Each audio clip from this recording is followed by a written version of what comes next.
ஆண்டவர் இரட்சகருமாக இயேசுவின் இனிதான நாமத்தினால் உங்களை வாழ்த்துகிறேன். நம்முடைய ஆவிக்குரிய சிந்தனைக்காக 1 சாமுவேல் புஸ்தகம் 13ஆம் அதிகாரம் 14ஆம் வசனத்தை நான் வாசிக்கிறேன்.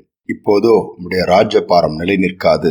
கர்த்தர் தம்முடைய இருதயத்திற்கு ஏற்ற ஒரு மனுஷனை தமக்கு தேடி அவனை கர்த்தர் தம்முடைய ஜனங்கள் மேல் தலைவனாயிருக்க கட்டளையிட்டார். கர்த்தர் உமக்கு விதித்த கட்டளையை நீர் கைக்கொள்ளவில்லையே என்று சொன்னான். அவனுடைய வார்த்தைக்கு கீழ்ப்படியாமல் போன சவுல் ராஜாவுக்கு கர்த்தருடைய வார்த்தை சாமுவேல் தீர்க்கதரிசியின் மூலமாய் வந்ததுதான் இது. ஏன் சவுல் ராஜா எல்லாவற்றையும் பார்த்துக் கொள்வான் என்று சொல்லி கர்த்தர் நம்பி கழுதையை தேடி போன அந்த வாலிபனை கண்டுபிடித்து அவன் கையிலே ராஜ்யபார பொறுப்பை கொடுத்தார். இஸ்ரவேல் ஜனங்களுக்கு முதல் ராஜா சவுல் தான். அதுவரை ஆண்டவர் தான் ஆண்டு கொண்டு வந்தார்.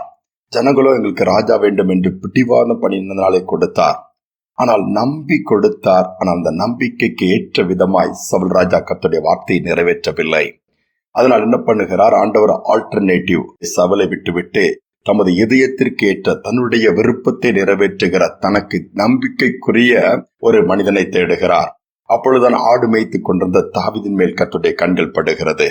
அந்த தாவீதை கர்த்தர் அபிஷேகம் பண்ணுகிறார். அந்த தாவீதை ராஜாவாக உட்கார வைக்கிறார். அதோடு மட்டுமல்ல, அந்த தாவீதை குறித்து நம்முடைய ஆண்டவரே சாட்சி கொடுக்கிறார், என் இருதயத்திற்கு ஏற்றவன் என்று சொல்லி.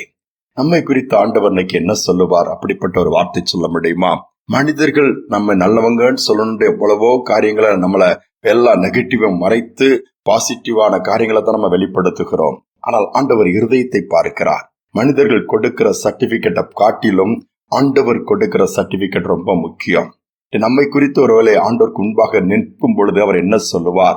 உண்மையும் உத்தமான ஊழியக்காரனே, ஊழியக்காரியே, மகனே, மகளே என்று சொல்ல முடியுமா? அவருடைய இருதயத்திற்கு ஏற்றவர்களா நம்முடைய கிரியைகள் இருக்கிறதா? ஏற்றவைகளா நாம் ஏற்றவர்களாக இருக்கிறோமா? சிந்திக்க வேண்டும். தாவீது வாழ்க்கையில் வீழ்ச்சி இருந்தது. ஆனாலும் உடனே அதை சரி பண்ணி கொள்ளுகிறார். ஆண்டவரே என்னை மன்னியும். மீண்டுமா எழுந்து ஆண்டவருடைய வார்த்தை நிறைவேற்றுவதிலே, ஆண்டவருடைய சித்தத்தை செய்வதிலே, ஆண்டவருடைய இருதயத்திற்கு ஏற்றவைகளை நிறைவேற்றுவதிலே முக்கியத்துவம் கொடுக்கிறார். நாம் இன்றைக்கு நம்முடைய விருப்பம், நம்முடைய சித்தம், நம்முடைய காரியம் என்று போய்கொண்டிருக்கிறோம். ஆண்டவருடைய காரியத்தை எப்படி செய்கிறோம், எவ்வளவு செய்கிறோம்? கொஞ்சம் இன்னைக்கு யோசித்து பார்ப்போம். ஏனென்றால் இந்த நாட்கள்ல ஆண்டவருக்காக நாம் எவ்வளவு செய்ய முடியுமோ, அவருடைய விருப்பத்தை நிறைவேற்ற முடியுமோ நிறைவேற்றி விட வேண்டும். அதுதான் நியாய தீர்ப்பு நாட்களில் நமக்கு சாதகமாக மாறும். சற்று யோசித்து பார்ப்போம். இதயத்துக்கு ஏற்றவன் என்று வேதம் சொல்லுகிறது. வல்லமையாய் பயன்படுத்தப்பட்ட அமெரிக்க தேசத்தின் ஒரு ஊழியக்காரருடைய வாழ்க்கை நான் படிக்கும் பொழுது நம்ம எல்லாம் சொல்லுவோம், நம்புவேன் இயேசுவே, நான் உண்மை நம்புவேன் பாடுகிறோம். உண்மையே நான் நம்பி இருக்கிறேன் ஆண்டவரேன்னு சொல்லுகிறோம். வெட்கப்படாதபடி காத்துக்கொள்ளுங்கன்னு ஜெபிக்கிறோம். ஆனா அந்த ஊழியர் பெரிய வல்லமையாய் பயன்படுத்தப்பட்ட அந்த நாட்கள்ல ஆயிரக்கணக்கான லட்சக்கணக்கான ஜனங்கள் கூடியிருப்பார்கள். அந்த மைதானத்திலே அவர் பிரசங்கிக்க போவதற்கு முன்பாக தன்னுடைய ஜெப அறையிலே படுத்து புரளுவாராம். என்ன சொல்லி ஜெபிப்பாரா? ஆண்டவரே நீங்க வாங்க, நீங்க தான் வல்லமையா வெளிப்படணும், அற்புதங்கள் நடக்கட்டும், அப்படியெல்லாம் சொல்ல மாட்டாராம். மாறாக, என்னை நம்புங்க ஆண்டவரே, என்னை நம்புங்க, நீர் சொன்னதை நான் செய்வேன், நீர் சொன்னதை நான் பேசுவேன், நம்புங்கன்னு சொல்லி அழுது புரண்டு பல மணி நேரம் அந்த அறையிலே புலம்புவாராம், அழுவாராம், ஜெபிப்பாராம், காத்து கிடப்பாராம். ஆண்டவருடைய வார்த்தை வரும் வரை, எந்த வார்த்தை?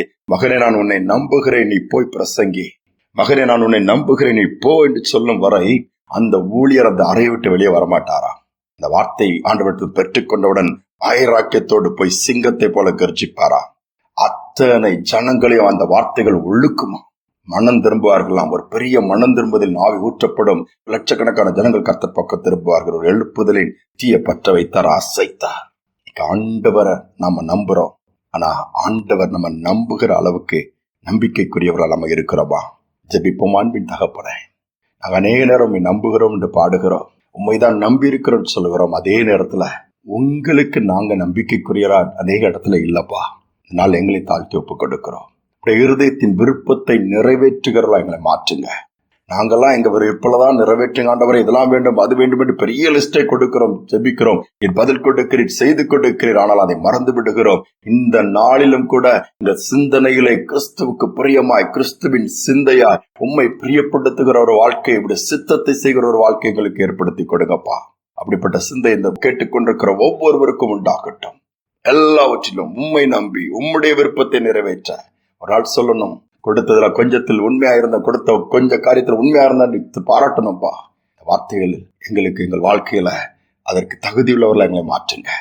துதிகனமே ஏற்றுக்கொள்ளும் இயேசுவின் நாமத்தில் பிதாவே, ஆமேன், ஆமேன். நம் ஆண்டவருக்கு முழுவதும் நம்மை கொடுப்போம்.